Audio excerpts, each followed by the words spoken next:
पिछले सप्ताह एक फिर से बहुत गलत फैसला लखनऊ बेंच से आया, एजुकेशन मैटर में आया।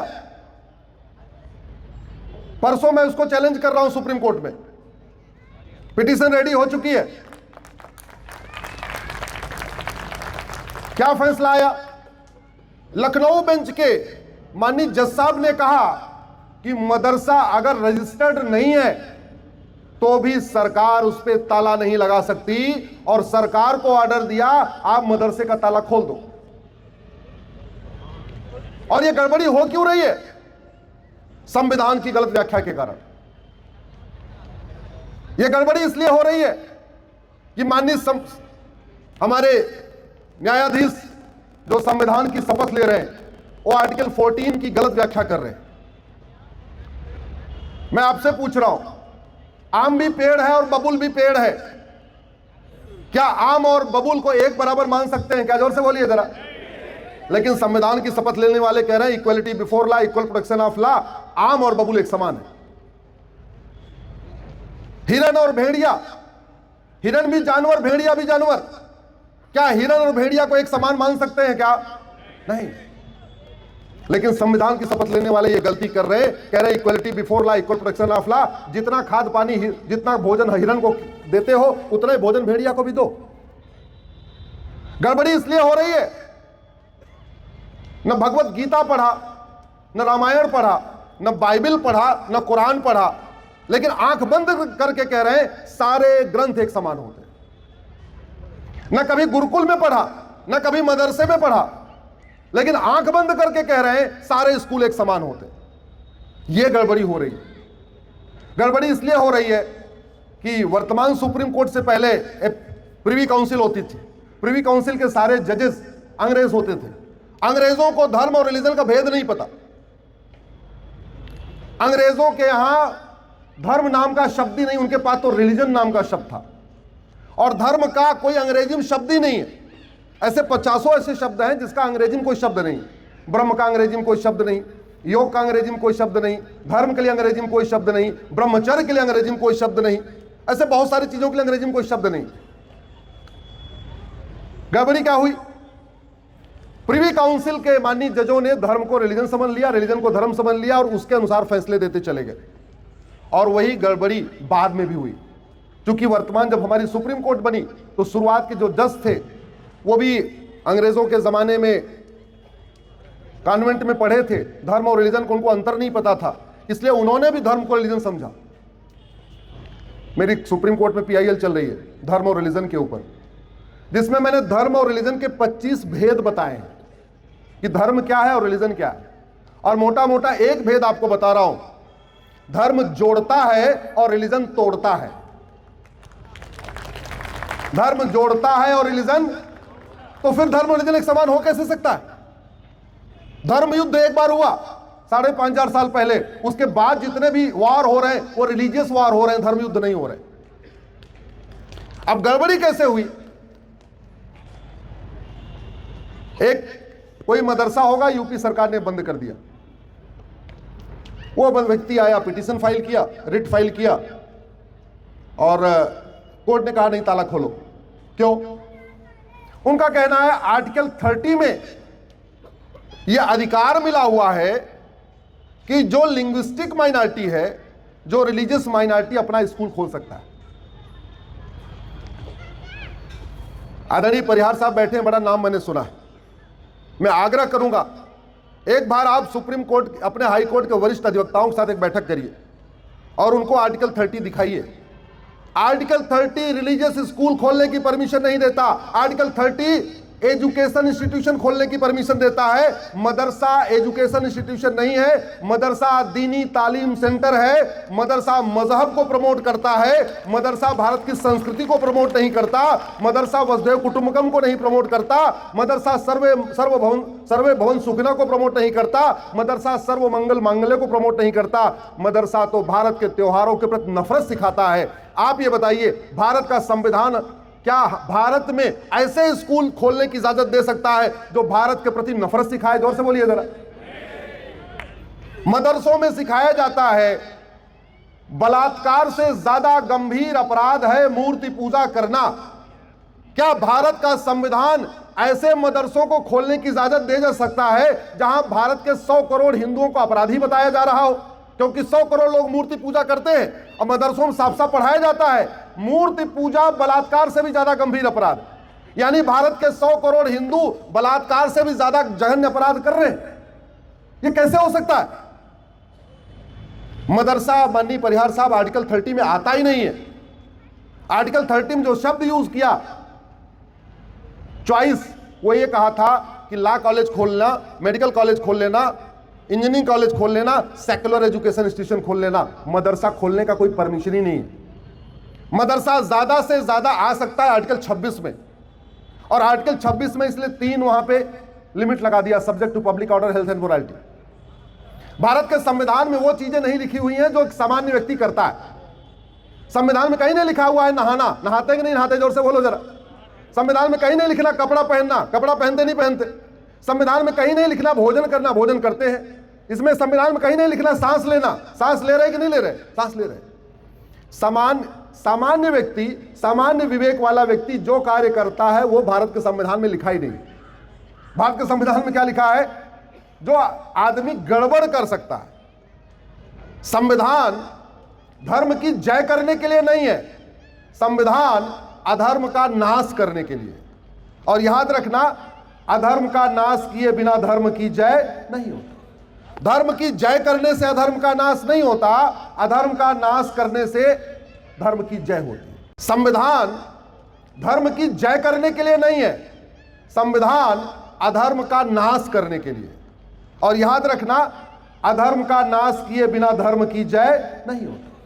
धर्म की जय करने से अधर्म का नाश नहीं होता, अधर्म का नाश करने से धर्म की जय होती है। तो भारत के संविधान में लिमिटेशन दिया। भारत के संविधान में धर्म शब्द यूज ही नहीं किया। क्यों? क्योंकि धर्म तो सबको जोड़ता है, इसलिए इसमें धार्मिक स्वतंत्रता दिया नहीं। भारत का संविधान में रिलीजन शब्द यूज किया, उसमें 3 लिमिट लगा के यूज किया, subject to public order, health and morality. यानी ऐसा कोई काम नहीं करोगे अपने मजहब के पालन में जिससे किसी का स्वास्थ्य खराब हो जाए, जिससे पब्लिक ऑर्डर डिस्टर्ब हो जाए, जो किसी के लिए विनाशकारी हो, जो अनैतिक हो। तो नैतिकता का ध्यान रखते हुए, पब्लिक ऑर्डर का ध्यान रखते हुए, दूसरों का स्वास्थ्य का ध्यान रखते हुए आप अपने मजहब को फॉलो कर सकते हैं। मैं दूसरों में शब्दों में कहूं, भारत का संविधान पूर्ण धार्मिक स्वतंत्रता देता है, लेकिन मजहब की बहुत आंशिक स्वतंत्रता देता है। और धर्म और रिलीजन में आपको डिफरेंस बताया, धर्म जोड़ता है और रिलीजन तोड़ता है। भारत के संविधान में माइनॉरिटी शब्द आया, लेकिन आज तक न भारत के किसी कानून में माइनॉरिटी डिफाइन हुआ, न भारत के संविधान में माइनॉरिटी डिफाइन। वैसे भारत में माइनॉरिटी मेजॉरिटी की जरूरत नहीं है, लेकिन अगर कुछ करना भी है तो भैया पहले परिभाषित तो देना पड़ेगा। माइनॉरिटी की यूनिट 100 हो सकती है, कुछ 100 लोग। माइनॉरिटी की यूनिट 1000 हो सकती है, कुछ 1000 लोग। माइनॉरिटी की यूनिट लाख हो सकती है, कुछ लाख। माइनॉरिटी की यूनिट करोड़ नहीं हो सकती। जिसकी संख्या करोड़ों में है वो माइनॉरिटी नहीं हो सकता। मैं माननीय सुप्रीम कोर्ट से बार बार आग्रह कर रहा हूं, आप माइनॉरिटी के ऊपर फैसले देने से पहले ये तो बताइए माइनॉरिटी है कौन, माइनॉरिटी की यूनिट क्या होगी, और फिर माइनॉरिटी ढूंढा कैसे जाएगा। जो रिलीजन भारत में शुरू हुए उनके बीच में माइनॉरिटी देखा जाएगा, या भारत में जो 100 रिलीजन है सबके बीच में माइनॉरिटी देखा जाएगा, या दुनिया में 1100 रिलीजन है उन पूरे 1100 में से माइनॉरिटी देखा जाएगा। अगर आपको भाषाई अल्पसंख्यक देखना है, लिंग्विस्टिक माइनॉरिटी देखना है, तो एक तो यह है कि जो भारत की भाषाएं हैं उनमें से देख लो, एक यह है पूरी दुनिया की भाषाओं में से देख लो। तो माइनॉरिटी कौन है किसी को नहीं पता, कितने % वाला माइनॉरिटी किसी को नहीं पता, माइनॉरिटी की यूनिट क्या होगी किसी को नहीं पता, माइनॉरिटी आइडेंटिफाई कैसे किया जाएगा किसी को नहीं पता, माइनॉरिटी राष्ट्रीय स्तर पे होगा कि जिला स्तर पे होगा कि प्रदेश स्तर पे होगा किसी को नहीं पता। और माइनॉरिटी के नाम पे इतना बड़ा एक के बाद एक के बाद एक के बाद, जब अलीगढ़ मुस्लिम यूनिवर्सिटी वाला फैसला बहस हो रही थी उसमें मैंने माननीय सुप्रीम कोर्ट से कहा, संविधान पीठ बैठी थी, मैंने कहा साहब अलीगढ़ यूनिवर्सिटी माइनॉरिटी यूनिवर्सिटी है कि नहीं है ये बाद में डिसाइड करना, पहले ये बता दो माइनॉरिटी भारत में है कौन, माइनॉरिटी की यूनिट क्या होगी। दुर्भाग्यवश वो फैसला भी आ गया, माइनॉरिटी नहीं डिसाइड हुआ। मैं काफी दिन से बैठा हुआ था, लेकिन तब तक आपके हाई कोर्ट का फैसला आ गया जिसमें उन्होंने मदरसों का सील खोलने का आदेश दे दिया। अब हमने नए सिरे से फिर से इसको चैलेंज मंडे को मंडे को करूंगा और अब मांग करूंगा कि माइनॉरिटी अगर सब बाद में देखा जाएगा, पहले ये बताइए भारत में माइनॉरिटी है कौन। एक बात आपको बता दूं, मदरसों का शायद सिलेबस आप लोगों ने देखा नहीं है, मैंने मदरसों का सिलेबस देखा है। जहर बोया जा रहा है मदरसों में, जहर फैलाया जा रहा है, ऐसी ऐसी बातें लिखी हुई है कि आप कल्पना नहीं कर सकते। और मुगल तो यहां 1000 मदरसा खोल के गए थे, अब तो 3 लाख मदरसे चल रहे हैं। अगर इस तत्काल ये माइनॉरिटी मेजॉरिटी कॉन्सेप्ट को खत्म नहीं किया गया, 15-20 साल के बाद भारत में वो होगा जिसकी आप लोगों ने कल्पना नहीं किया था। इसी की लड़ाई लड़ रहे। और सबसे इंपॉर्टेंट ये है, भारत का संविधान कहता है फ्रेटर्निटी यूनिटी नेशनल इंटीग्रेशन, समता समानता समरसता। समता समानता आएगी कैसे? समता समानता शिक्षा से आती है। भारत में पहले कृष्ण और सुदामा एक साथ पढ़ते थे, भारत में राजा दशरथ और सुमंत एक साथ पढ़े थे, राम और निषाद राज एक साथ पढ़े थे। भारत में पहले मंत्री और संतरी के बच्चे एक साथ पढ़ते थे। आज की डेट में 65 एजुकेशन बोर्ड चल रहे हैं, 65 तरीके के सिलेबस चल रहे हैं, 65 तरीके के करिकुलम चल रहे हैं, जबकि एंट्रेंस एग्जामिनेशन सबका एक है। जेई का एग्जाम एक है, नीट का एग्जाम एक है, एनडीए का एग्जाम एक है, आईएएस का एग्जाम एक है। भारत का संविधान कहता है सबको इक्वल अपॉर्चुनिटी मिलनी चाहिए। भारत का संविधान कहता है सामाजिक समरसता आनी चाहिए, जो पंच परिवर्तन का एक प्रमुख हिस्सा है। ये सामाजिक समरसता स्थापित करने के लिए सबसे पहली आवश्यकता है इस माइनॉरिटी मेजॉरिटी के खेल को खत्म किया जाए और भारत में यूनिफॉर्म एजुकेशन सिस्टम लागू किया जाए। ज्यादा नहीं तो कम से कम 10वीं तक तो लागू किया जाए। सामाजिक समरसता तब आएगी जब उत्तर से दक्षिण, पूरब से पश्चिम सबकी किताब एक होगी। सामाजिक समरसता तब आएगी जब मंत्री और संतरी के बच्चे की एक किताब होगी। सामाजिक समरसता तब आएगी जब क्लर्क और कलेक्टर के बच्चे की एक किताब होगी। सामाजिक समरसता तब आएगी जब कांस्टेबल और कमिश्नर के बच्चे की एक किताब होगी। सामाजिक समरसता तब आएगी जब शिक्षक और शिक्षा मंत्री का बच्चा एक साथ पढ़ेगा। सामाजिक समरसता तब आएगी जब किसान और कृषि मंत्री का बच्चा एक किताब पढ़ेगा। सामाजिक समरसता तभी आएगी जब कश्मीर से कन्याकुमारी का सिलेबस एक होगा। और भारत में पहले था, आज भी है, केंद्रीय विद्यालय भारत में जो चलते हैं पूरे देश में सिलेबस उनका एक समान है। नवोदय स्कूल जो पूरे देश में चलते हैं सबका सिलेबस एक समान है। आप मुझे बताओ, मैथ का सिलेबस पूरे देश का एक हो सकता है कि नहीं हो सकता? जोर से बोलिए जरा। फिजिक्स का एक हो सकता है कि नहीं हो सकता? केमिस्ट्री का एक हो सकता है कि नहीं हो सकता? जूलॉजी का एक हो सकता है कि नहीं हो सकता? बॉटनी का एक हो सकता है कि नहीं हो सकता? हिंदी का एक हो सकता है कि नहीं हो सकता? इंग्लिश का एक नहीं हो सकता? तो फिर बचा क्या भैया? जबरदस्ती दुकान चलाए जा रहे। अंग्रेज आए थे 1929 में, सीबीएसई बोर्ड बना के गए, उसके बाद मिशनरीज ने अपना आईसीएसई बोर्ड बना लिया, उसके बाद फिर अलग अलग बना लिया। अरे जब संविधान कहता है सबको समान अवसर मिलना चाहिए, इक्वल अपॉर्चुनिटी मिलनी चाहिए, वो तभी होगा जब कॉमन सिलेबस कॉमन करिकुलम होगा।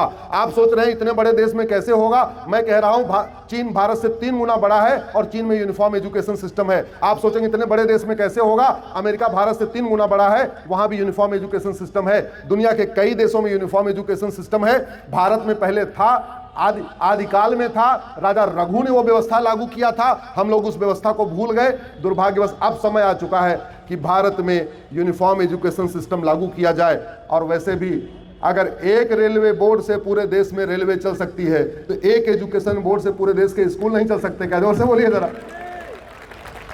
अगर ये 1 नेशन 1 टैक्स हो सकता है कि इस पे 5%, इस पे 12%, इस पे 18%, अगर 1 नेशन 1 टैक्स हो सकता है तो 1 नेशन 1 सिलेबस नहीं हो सकता है क्या? 1 नेशन 1 करिकुलम नहीं हो सकता है क्या? हो सकता है। सामाजिक समरसता स्थापित करने के लिए पहली आवश्यकता यही है, भारत में फिर से अपनी गौरवशाली प्राचीन व्यवस्था लागू किया जाए। जब मुगल चले गए मदरसा बंद किया जाए, जब अंग्रेज चले गए मॉन्टेसरी सिस्टम बंद किया जाए।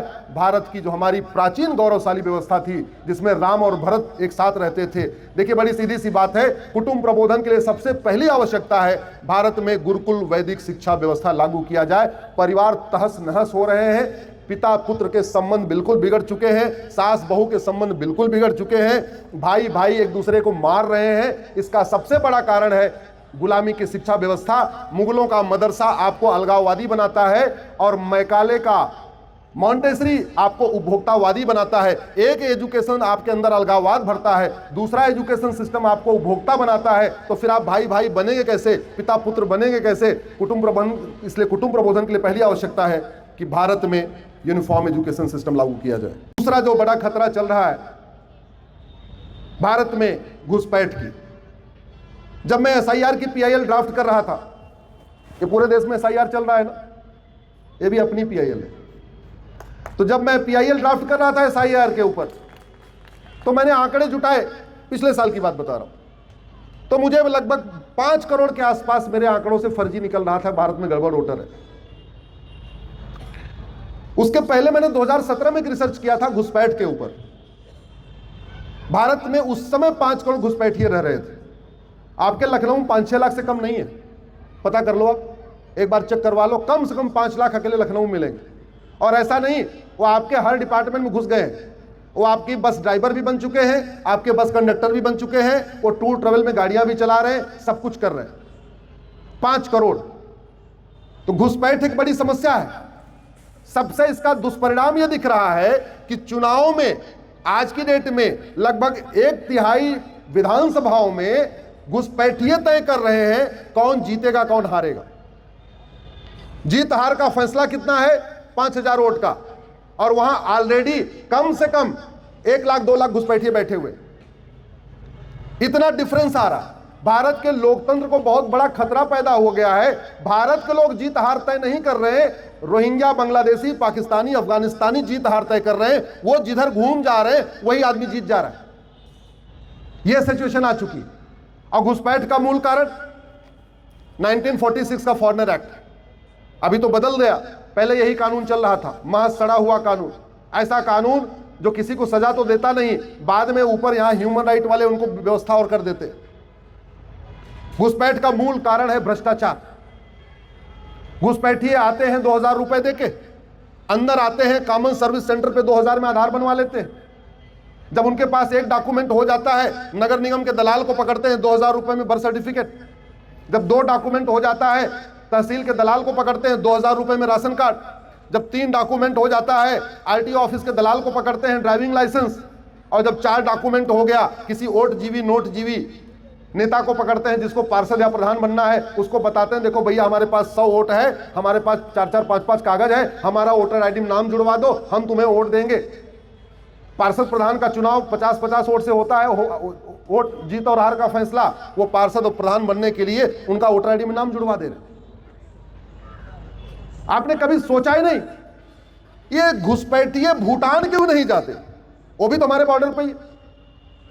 ये घुसपैठिए थाईलैंड क्यों नहीं जाते? ये घुसपैठिए पाकिस्तान क्यों नहीं जाते? ये घुसपैठिए चीन क्यों नहीं जाते? बाकी तो छोड़ो, ये घुसपैठिए लंका क्यों नहीं जाते? अरे भारत के बॉर्डर पे और भी तो राज्य है, और भी तो देश है, भारत क्यों आते हैं? क्योंकि सबसे घटिया कानून हमारे पास था। और यहां चूंकि भ्रष्टाचार इतनी ग्राउंड लेवल पे इतना ज्यादा रहा कि घुसपैठियों को पता है यहां चलो 12 से 15 हजार रुपए खर्च करके 4 से 5 डॉक्यूमेंट बना लेंगे, और 4 से 5 डॉक्यूमेंट बनाने के बाद साल भर में कम से कम 5 लाख रुपए की योजना का फायदा उठा लें। 3.5 लाख रुपए का प्रधानमंत्री आवास घुसपैठिए ले रहे। हर महीने हमारे यहां वाले तो झोला लेके जाते हैं राशन लेने, वो बोरा लेके राशन जाते हैं। क्यों? एक एक परिवार में 15-15, 16-16 आदमी है, 5-5 किलो गेहूं मिलता है। पूरा उनका जो है 70 किलो 80 किलो गेहूं हो जा रहा है पूरा। मतलब हालत ये हो गई है कि बोरा भर भर के राशन ले जा रहे। 12 से 15 हजार रुपए खर्च कर रहे हैं, साल में 4 से 5 लाख रुपए का फायदा उठा रहे हैं। अब तो उनको मुद्रा लोन भी उन्होंने लेना शुरू कर दिया, अब तो उन्होंने वजीफा भी लेना शुरू कर दिया, अब तो उन्होंने केंद्र सरकार की योजनाओं का फायदा उठाना शुरू कर दिया, राज्य सरकार की योजनाओं का फायदा उठाना शुरू किया। और आज भारत में सबसे ज्यादा अगर खौफ किसी राज्य में प्रशासन का है तो हमारे उत्तर प्रदेश का है। खौफ है कि नहीं खौफ? जरा जोर से बोलिए जरा। तगड़ा खौफ है कि नहीं तगड़ा खौफ है? इतना तगड़ा खौफ होने के बावजूद भाई साहब रायबरेली में घुसपैठियों ने 19,500 बर्थ सर्टिफिकेट बनवा लिया। इतना खौफ होने के बाद महाराष्ट्र के यवतमाल में एक गांव में जिसकी जनसंख्या टोटल 1400 है, वहां 28,000 बच्चे पैदा हो गए एक साल के अंदर। गांव की जनसंख्या 1400 और बच्चे कितने पैदा हो गए कागज पे? 28,000। कैसे हुआ? सब वही खेल मैंने बताया ना, 2-2 हजार। हमारे लिए, हिंदू धर्म के लिए, हमारी संस्कृति के लिए, हमारी परंपरा के लिए जो सबसे बड़ा खतरा है वो है भ्रष्टाचार। बहुत तेजी के साथ ये घुसपैठिए यहां पे अपना पैर जमाते जा रहे हैं। नदी किनारे, सड़क किनारे, रेलवे किनारे, बस स्टैंड पे, उत्तराखंड के जंगलों में, हमारे यहाँ तालाबों के किनारे आ रहे हैं, बस रहे हैं। गांव के लोग थोड़े सीधे साधे होते हैं, आते हैं मजदूरी करने, मिस्त्री करने। अभी आप गांव में चले जाओ, मैं प्रयाग का रहने वाला हूं, गया मैं गांव बनवाने, घर बनवाना था। पिताजी बहुत पुराना घर हो गया, हमने कहा घर बनवाना है, क्या करें? अरे बोले बंगाली आए हुए हैं, मिस्त्री लेबर सब आए हुए हैं, वहीं डेरा डाल के बैठे, उन्हीं को ले लेते। हमने कहा बुलाइए जरा बात करें। मैंने बात किया, सारे के सारे बांग्लादेशी और डेरा डाल के बैठे हुए। मैंने पिताजी से बाद में पूछा कब से हैं ये? बोले 3 साल से हैं और पूरे इस 3-4 किलोमीटर एरिया में सबका घर यही बना रहे। क्यों? खौफ नहीं है। चीन क्यों नहीं जाते? खौफ है। लंका क्यों नहीं जाते? खौफ है। सिंगापुर क्यों नहीं जाते? खौफ है। जापान क्यों नहीं जाते? खौफ है। और भारत क्यों आते हैं? उनको पता है एक तो कानून गड़बड़ है, ऊपर से यहाँ के नेता सत्ता की खातिर किसी भी हद तक जाने के लिए तैयार है। ऊपर से यहाँ के लोग पार्षद और प्रधान बनने के लिए देश से गद्दारी करने के लिए तैयार हैं। सांसद विधायक बनने के लिए सारे डॉक्यूमेंट बनवाने के लिए तैयार बैठे हैं। इसलिए मैं कहता हूं अब समय आ चुका है, हम सब लोगों को एक होकर इसके खिलाफ आवाज उठाना चाहिए, क्योंकि जब तक ये ऐसे सिस्टम चल रहा है तब तक व्यवस्था नहीं बदलेगी। हमारे देश में सतयुग कलयुग चल रहा है। जहां भगवान श्री राम ने जन्म लिया वहां कलयुग है, जहां भगवान कृष्ण ने जन्म लिया वहां कलयुग है, महावीर की धरती कलयुग है, बुद्ध की धरती पे कलयुग है। लेकिन जहां इन लोगों ने जन्म नहीं लिया वहां आज भी सतयुग है। सिंगापुर में सतयुग है, जापान में सतयुग है, क्योंकि वहां राम मंदिर तो नहीं है लेकिन राम नीति लागू है, और राम नीति है भय बिन होय न प्रीत। वहां भगवान कृष्ण का मंदिर तो नहीं है लेकिन कृष्ण नीति लागू है, और कृष्ण नीति है सठे साठ्यम समाचरित। वहां हमारे लोग कम हैं लेकिन हमारे पूर्वजों की बात को उन्होंने समझा। हमारे पूर्वज कहते थे लोहा लोहे को काटता है, हमारे पूर्वज कहते थे न रहेगा बांस न बजेगी बांसुरी। इस सिद्धांत को जिन देशों ने लागू कर दिया वहां सतयुग चल रहा है। हमने चूंकि लागू नहीं किया इसलिए कलयुग चल रहा है। इसलिए अब मैं भारत के सभी विशेष रूप से हिंदुओं से आग्रह कर रहा हूं, जाति भाषा क्षेत्र पंथ इससे ऊपर उठ के भारत के लिए क्या आवश्यक है उसका चिंतन करें। सामाजिक परिवर्तन कैसे आएगा, सामाजिक समरसता कैसे आएगी, स्व का भाव कैसे आएगा, कुटुंब कैसे एक साथ जुड़ेंगे, कैसे एक साथ भारत की संस्कृति हम मजबूत कर सकते हैं, इसके ऊपर चिंतन करें। क्योंकि समस्याएं जो हैं उसको अगर हम लोग समाधान नहीं करेंगे तो कौन समाधान करेगा।